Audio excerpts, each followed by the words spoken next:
Chronique Société de Charles, votre rendez-vous du dimanche sur la télévision du Burkina. Satisfaire des convives à un lunch nuptial devient la mer à boire de nos jours. La hantise des tourtereuses s'accroît face à ce qu'ils observent du haut de la table d'honneur. Charles Kendrewego en parle dans sa chronique. Regardez. Cette fois-ci, le protocole n'a pas pu retenir le marié. Il a quitté la table d'honneur et est allé vers le service restauration pour rectifier les choses. Il a mis plus de 2 millions pour proposer des mets variés aux convives, mais ce qu'il observe du haut de la table d'honneur lui a coupé le souffle. Les plateaux se suivent et se ressemblent et c'est toujours la même table qui est servie. Il a longtemps fait des signes de yeux pour que les autres convives qui regardent les premiers manger soient aussi servis. Mais tel un dialogue de sourds, ces consignes sont passées inaperçues. Il scrute la scène et dans un premier temps, il fait appeler le chef de la commission restauration pour lui souffler quelque chose à l'oreille. Celui-ci transmet les ordres au reste de la compagnie.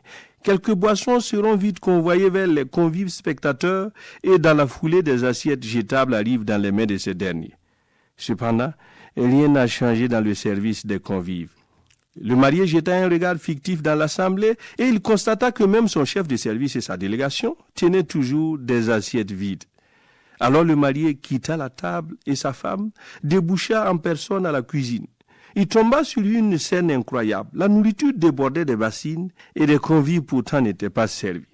Pire encore, au lieu d'assurer le service des invités, des poulets entiers emballés dans des sachets noirs prenaient des directions inconnues.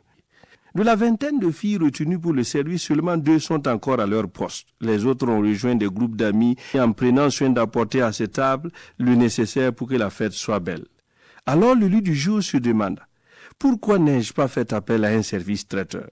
Il avait abandonné cette idée pour ne pas avoir sur le dos toute la famille.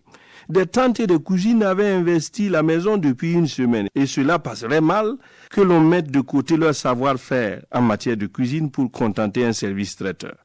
Il avait abandonné cette idée, mais il savait que le plan choisi lui reviendrait encore 3 fois plus cher. Le nouveau marié n'est pas au bout de ses surprises.